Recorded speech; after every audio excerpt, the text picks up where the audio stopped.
The capital structure of Britika Limited is given below. 10% debenture 10 lakh টাকা, 10% preferred stock 10 lakh টাকা, common stock দেওয়া আছে 30 লাখ টাকা, টোটাল দেওয়া আছে 50 লাখ টাকা। The company needs additional financing of টাকা 20 লাখ। কোম্পানির নতুন করে অর্থায়নের প্রয়োজন হয়েছে 20 লাখ টাকা। This can be financed by the following ways. যে অর্থায়নগুলো হবে নিম্নোক্ত ওয়েতে, নিম্নোক্ত অল্টারনেটিভ গুলোর মাধ্যমে।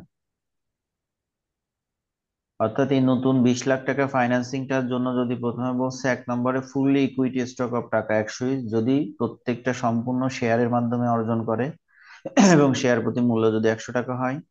2 নম্বরে বলছে ফুললি অর্থাৎ সেকেন্ড অল্টারনেটিভে তারা যদি বলে সম্পূর্ণ যদি তারা ঋণের মাধ্যমে 10% ডিবেঞ্চার ঋণের মাধ্যমে যদি তারা আনে এবং সুদের হার 10% দিতে হবে তাদের। 3 নম্বর বলছে ফুললি 12% প্রিফার্ড স্টক, যদি সম্পূর্ণ প্রিফার্ড স্টকের মাধ্যমে আনে। তো দেখেন আমাদের এখানে মূলত সবগুলোই কিন্তু আছে, স্টক আছে, ডিবেঞ্চার আছে, প্রিফার্ড স্টকও আছে। বলছে if the companies expected EBIT টাকা 10 লাখ, যদি কোম্পানির ইবিআইটির পরিমাণ 10 লাখ টাকা হয় অ্যান্ড কর্পোরেট ট্যাক্স রেট 40%, 40% যদি ট্যাক্সের রেট হয়, রিকোয়ারমেন্টে বলছে which alternative is the best and why, কোন অল্টারনেটিভটা তাহলে প্রতিষ্ঠানের জন্য ভালো, বেশি ভালো হবে এবং সেটা কেন। Also calculate the indifference EBIT, এছাড়া ইনডিফারেন্স পয়েন্ট বা ইনডিফারেন্স ইবিআইটি বের করো এবং দেখেন last rules and EPS between alternative A and B, এবং ইনডিফারেন্স পয়েন্টের পরেও আপনাকে আবার ইপিএস চাইছে এ এবং বির মধ্যে। সো প্রথম অবস্থায় আসি, alternative, which alternative is the best and why, কোন অল্টারনেটিভটা আমাদের বেশি ভালো হবে এবং সেটা কেন। তো যে অল্টারনেটিভ গুলো আমাদের বেশি ভালো হবে অথবা বলবে যে কম, এই কম রিকোয়ারমেন্টটা এভাবে চাইতে পারে যে which alternative the company should accept, কোন অল্টারনেটিভটা হচ্ছে আপনার কোম্পানিটা গ্রহণ করবে, এটাও বলতে পারে। অথবা এই একই কথা, which alternative is the best why, এগুলো সব কথা হচ্ছে একই রকম, যে কোনটা আসলে কোম্পানি গ্রহণ করবে। তো এই গ্রহণ করার বিষয়টা আমরা আমাদের ডিপেন্ড করবে যে অল্টারনেটিভের মাধ্যমে আমাদের ইপিএস এর পরিমাণটা বেশি হবে, যে অল্টারনেটিভের মাধ্যমে আমাদের ইপিএস এর পরিমাণটা বেশি হবে সেইটাই মূলত প্রতিষ্ঠান গ্রহণ করবে।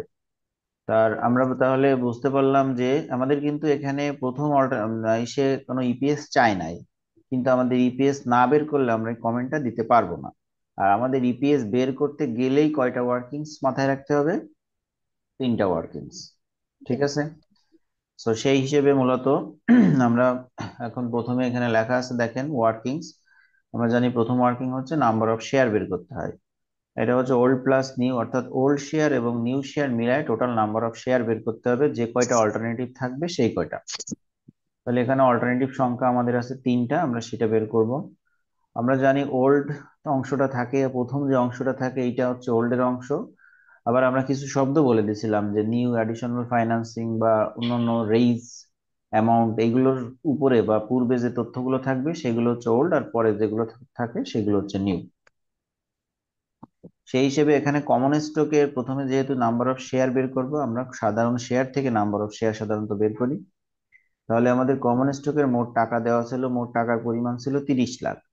এখন এটাকে আমাদের ফেস ভ্যালু দ্বারা ভাগ করতে হবে। যে কোনো, এখানে দেখেন কোনো ফেস ভ্যালু উল্লেখ নাই, আমাদের আগের দিনের অঙ্কে ফেস ভ্যালু ছিল, এতে আমরা শেয়ার সংখ্যা বের করছিলাম। যদি কোনো ফেস ভ্যালু উল্লেখ না থাকে তাহলে 100 ধরতে হবে। তাছাড়া আমাদের অল্টারনেটিভ একে কিন্তু 100 বলে দিছে। যদি অল্টারনেটিভ একে 100 না বলতো, শুধুমাত্র বলতো ফুল লিকুইডিটি স্টক কিনতে হবে এরকম থাকতো, তাহলে আমরা ফেস ভ্যালু কত ধরে নেব? 100। 100 ধরে নেব। ওকে। তাহলে 30 লাখকে আমরা 100 দ্বারা ভাগ দিলাম। 100 দ্বারা ভাগ দিলে অল্টারনেটিভ ওয়ান এর জন্য ওল্ড শেয়ার পেলাম। আমরা বলছিলাম ওল্ড সবার জন্য সমান হয়। তো সেক্ষেত্রে আমাদের অল্টারনেটিভ ওয়ান এখানে 30 লাখ ভাগ 100 দিলে হয় 30,000। তো অল্টারনেটিভ ওয়ানে যা, অল্টারনেটিভ টু তেও তাই, অল্টারনেটিভ থ্রি তেও তাই। অল্টারনেটিভ গুলোই ওল্ড এর কোনো চেঞ্জ হয় না, অল্টারনেটিভ গুলো শুধু নিউ এর চেঞ্জ হয়। তাহলে অল্টারনেটিভ ওয়ান টু থ্রিতে প্রত্যেকটাই আমাদের 30,000 আসলে ওল্ড শেয়ার প্লাস, এবার আসতে হবে নিউতে। নিউ গুলো পাবো আমরা অল্টারনেটিভ থেকে। তো প্রথমে দেখেন আমরা অর্থায়ন করব 20 লাখ টাকা, যার ভিতর বলছে 1 নম্বরে বলছে সম্পূর্ণই আমরা শেয়ারের মাধ্যমে নেব, সম্পূর্ণই। তাহলে সম্পূর্ণ বলতে 20 লাখ টাকার সম্পূর্ণই। এখন এই 20 লাখ টাকা তো টাকা দেওয়া আছে, আমার লাগবে শেয়ার সংখ্যা। তাহলে টোটাল টাকাকে শেয়ার প্রতি মূল্য দ্বারা ভাগ দিলে আমরা শেয়ার সংখ্যা পাবো। তাই টোটাল 20 লাখ টাকাকে আমরা শেয়ার প্রতি মূল্য 100 দ্বারা ভাগ দিয়ে শেয়ার সংখ্যা পাইছি হচ্ছে কত, 20 লাখের হচ্ছে 100 দ্বারা ভাগ দিলে আসে 20,000। আর হচ্ছে এটা হচ্ছে অল্টারনেটিভ ওয়ান এর ক্ষেত্রে। অল্টারনেটিভ টু তে যে বলছে ফুললি 10% ডিবেঞ্চার যদি সম্পূর্ণ ঋণের মাধ্যমে নেওয়া হয়, তাই দেখেন লাগবে শেয়ার, কিন্তু আমি যদি ঋণের মাধ্যমে নিই তাহলে আমার এখানে অল্টারনেটিভ টুর জন্য নিউ শেয়ার 0।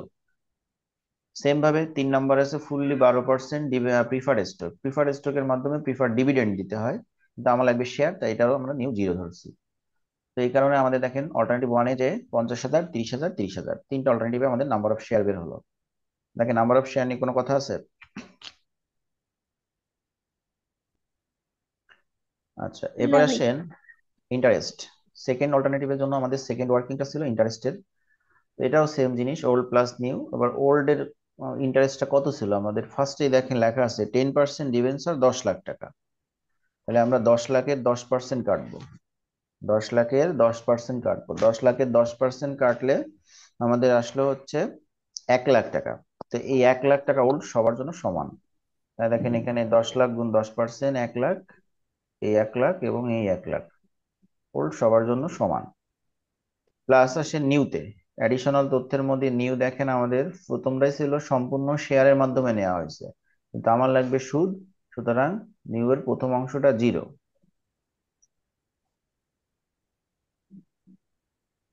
অল্টারনেটিভ টু তে আছে সম্পূর্ণ আমরা হচ্ছে অল্টারনেটিভ টুর জন্য আমাদের, আচ্ছা এখানে একটু হয়ে গেছে। অল্টারনেটিভ টু তে আমরা ডিবেঞ্চারের মাধ্যমে নিয়েছি, এই টাকাটা মূলত এটা বসবে উপরে,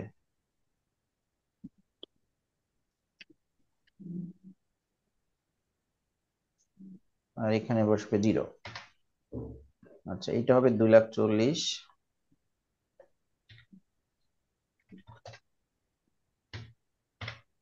আর এটা 0।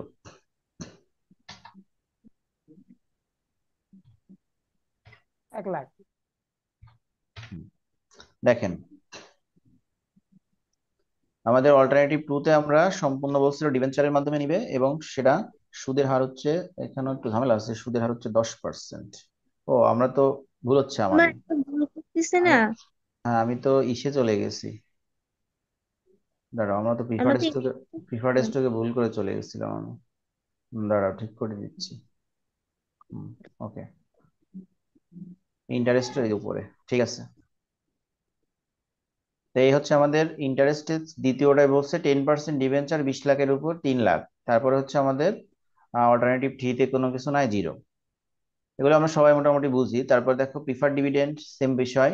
আমাদের ওল্ড এর জন্য ছিল 10% প্রিফার্ড স্টক, 10 লাখের উপর 10% সবার জন্য ওল্ড সমান এই। তারপরে নিউ প্রথমটায় 0, পরেরটায় 0, দ্বিতীয়টায় হচ্ছে 20 লাখের উপর 12%। প্রিফার্ড স্টক বলছে মোট 2,40,000। তো এই হচ্ছে আমাদের মূলত ওয়ার্কিং গুলো গেল। এবার আমার কমেন্টের জন্য ইপিএস বার করব তিনটা রিকোয়ারমেন্টের। Calculation of EPS. ইপিএস দিয়ে দেখেন আমাদের প্রথমে ইবিআইটির মান দেওয়া ছিল 10 লাখ, সেটা বসালাম। প্রত্যেকের ইন্টারেস্ট আমরা 2 নম্বর ওয়ার্কিংসে কাটছি, ইন্টারেস্ট বাদ দিলে ইবিটি। ট্যাক্সের পরিমাণ বলছে এখানে 50%, এখানে তো 40%। 40% ট্যাক্স। আচ্ছা এই করো, এইখানে 40%কে তোমরা 50% করে নাও। একটু আচ্ছা। বইতে 50% করো, নাহলে আমার এখানে অনেক কাটাকাটি যাবে না। মানে আগে বইতে হয়তো 450 ছিল। যাই হোক, ঠিক আছে, ওইটা 40কে তোমরা 50 করো, বইতে 50 করে নাও, ঠিক আছে। হ্যাঁ ভাই করছি।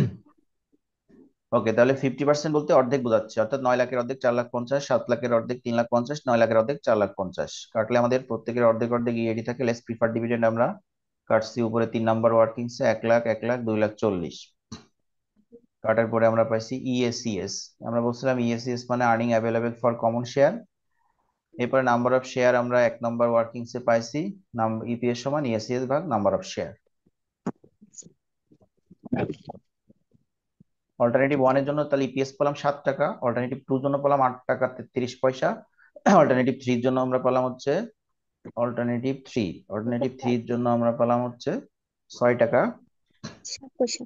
6 টাকা 7 পয়সা বা 70 পয়সা, 6 টাকা 7 পয়সা, এটা 70 পয়সা আর কি, 07 হলে 7 পয়সা বলা হয়। আচ্ছা, এবার আসেন কমেন্টে। তাহলে আমরা দেখতে পাচ্ছি আমাদের অল্টারনেটিভ টু দা হচ্ছে আমাদের জন্য বেস্ট, তাই লেখা হচ্ছে কমেন্টে from the above calculation EPS of alternative two is higher than other alternative, so the company should accept alternative two, অথবা so alternative two is best for the company. এটার কমেন্টটা আমি আরেকবার একটু অবলিক দিয়ে একটা লিখে দিচ্ছি, যে এখানে যদি আমাদের বলা থাকে, এখানে লিখছে আমরা অ্যাকসেপ্টের বিষয়টা, কিন্তু এখানে বেস্ট বলছে, তাহলে আমরা এটা লিখতে পারি so alternative two is best, মানে এখানে একটা ফুল স্টপ, ঠিক আছে? এটা ফুল জি স্টপ দিয়ে ভাইয়া। আমরা আরেকটা লাইন উল্লেখ করতেছি, সো সো অল্টারনেটিভ টু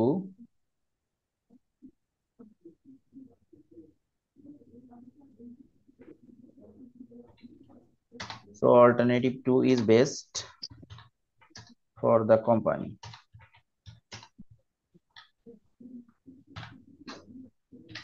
এর জন্য যদি কখনো কমেন্ট চাই, দুটোর বাইরে কিছু থাকবে না, যে কোনটা অ্যাকসেপ্ট করবে আর অথবা কোনটা হচ্ছে তোমার বেস্ট হবে। এই দুইটার বাইরে কোনো সাধারণত এখানে কমেন্ট চাই না। সুতরাং আমার যদি বেস্ট বলে, তাহলে আমি so alternative two is best for the company, আর যদি বলে কোনটা অ্যাকসেপ্ট করবে, তাহলে হবে alternative two is accepted for the company, so the company should accepted alternative two. কমেন্টটা কি ক্লিয়ার, বোঝা গেছে? হোয়াই বলছো তো? ওই যে হ্যাঁ ভাইয়া। প্রথমে তো, এই যে প্রথমেই তো আমরা বলছি যে EPS of A is higher than, এই যে এটাই হচ্ছে হোয়ার অ্যান্সার। ভাই কোনটা গ্রহণযোগ্য? যেটা, যার ইপিএস বেশি সেটা গ্রহণযোগ্য। আচ্ছা। আর দীপু যেটা বলতেছো ভাই হোয়াই, আমরা হচ্ছে উত্তরটা আগে পিছিয়ে দিয়েছি। তুমি যদি এটা লেখো যে the company should accept alternative two because it's EPS is higher than other, এটাও তুমি লিখতে পারো। অথবা আমি যেটা লিখছি যে EPS of a alternative two is higher than other alternative, এটা হচ্ছে হোয়াই, তাই কোম্পানি অ্যাকসেপ্ট করবে অল্টারনেটিভ টু। ওটা জাস্ট আগের লাইন আর পরের লাইন, এটা কোনো সমস্যা না, বুঝতে দিব। হ্যাঁ ভাই, দুই লাইন কম্বাইন করে লিখে দিতে। হ্যাঁ, ও কম্বাইন করে আগে পিছের লাইন, ওটা কোনো সমস্যা না। মেইন তুমি অল্টারনেটিভ টু গ্রহণ করতেছো কিনা, এটা হচ্ছে বিষয়। ওকে, এবারে গেল আমাদের, দেখেন অলসো ক্যালকুলেট দ্য ইনডিফারেন্স ইভিআইটি বা ইনডিফারেন্স পয়েন্টের বিষয়টা ছিল। তো আমাদের এখানে দেখেন ইনডিফারেন্স পয়েন্টটা কার কার মধ্যে বের করবো, এবং লাস্টে যে ইপিএস বলতে অল্টারনেটিভ ওয়ান, মানে এ এবং বি বলছে, তাহলে আমরা ওয়ান এবং টু ধরবো আর কি, ঠিক আছে? তো এবার তুমি এখানে এ বিও দিতে পারো, অথবা ওয়ান অথবা টু, যাই বলি না কেন একই কথা। তো এ বি বলছে, তাই এটা আমাদের যদি এ আর সি বলতো, তাহলে এখানে আমরা আচ্ছা তোমার ওয়ান আর থ্রি দিতাম এখানে।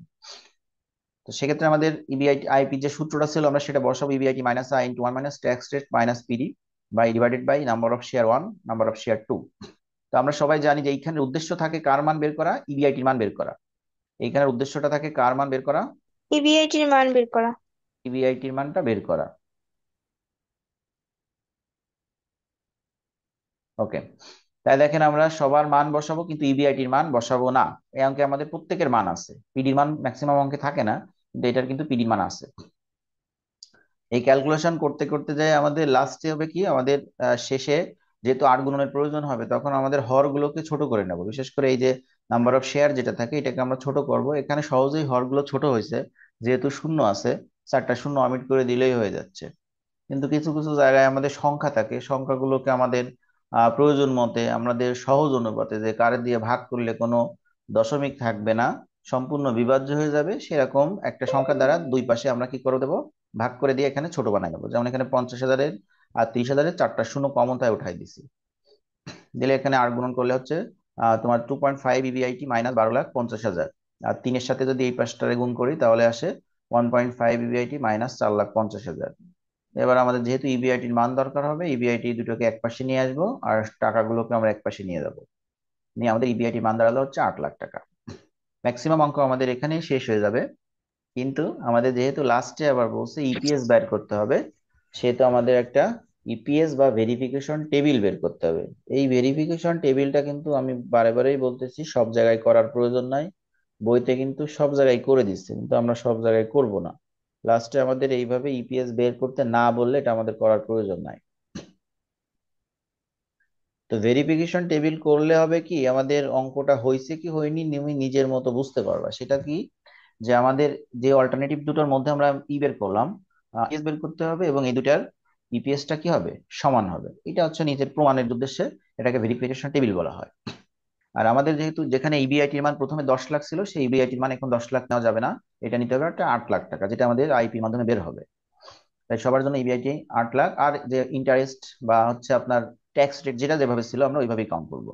ইন্টারেস্ট অল্টারনেটিভ 1 এবং 2 জন্য আমরা উপরে যেটা কেটে আসছিলাম সেটা বসাবো, ইবিটি, তার থেকে ট্যাক্স 50%, ইএটি প্রিফার্ড ডিভিডেন্ড উপরে যেমন ওয়ার্কিং এ বের করছিলাম তেমনই হবে। সবকিছু করার পর আমাদের লাস্টের এই পার্টটাই হচ্ছে ইম্পর্ট্যান্ট, যে দুইটারই যে কয়টা অল্টারনেটিভের জন্য আমরা বের করব ভেরিফিকেশন টেবিল, দুইটার ইপিএসটা কি হবে, সমান সমান হবে। হবে। হ্যাঁ, এই পর্যন্তটাই হচ্ছে নিজের একটা হচ্ছে স্যাটিসফ্যাকশনের বিষয় থাকবে। যদি দুই পাশের ইপিএসটা সমান হয় তাহলে আমার করা অঙ্কটা করা ঠিক আছে। ভাই এই যে নতুন যে ইবিআইটি বেরোবে এই ইবিআইটি দিয়ে ইপিএস করতে হবে।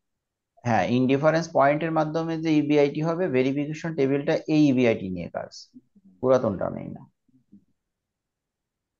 আর ওই ভাই যে কি কোর্সে বললেন যে কখন ভেরিফিকেশন টেবিল করা লাগবে আর কখন করা লাগবে না? ওই জায়গায় লেখা দেখো যে also calculate the indifference EBIT, এই পর্যন্ত তো থাকে ম্যাক্সিমাম অঙ্কে, ঠিক আছে। হুম, কিন্তু লাস্টে যে আবার বলছে অ্যান্ড ইপিএস বলে না, ওই ইপিএস এর বিষয়টা সব অঙ্কে থাকে না, শুধু এটুক থাকে also calculate the indifference EBIT between alternative A and B, এরকম থাকে। শুধু এ আর বি এর ভিতর আমাদের ইনডিফারেন্স ইবিআইটি বের করা লাগে। কিন্তু ওই যে ইপিএস বলেছে অ্যান্ড ইপিএস, ওই ইপিএস এর কারণে এই টেবিলটা আবার করা লাগবে।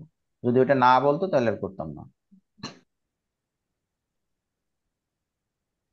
হ্যাঁ, মুক্তা কি বলতেছিল?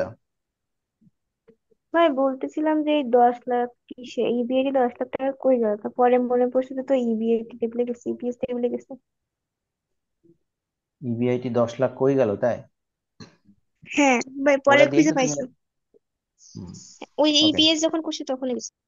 আচ্ছা, এই ধরনের অঙ্কে এইভাবেই আসে, এগুলোর ভিতরে আর কোনো কঠিনতম কিছু নাই। গত ক্লাসে যা করলাম আজকে ক্লাসে এখানে এক্সট্রা শুধু টেবিলটা করলাম, এই ধরনের অঙ্ক সবগুলো।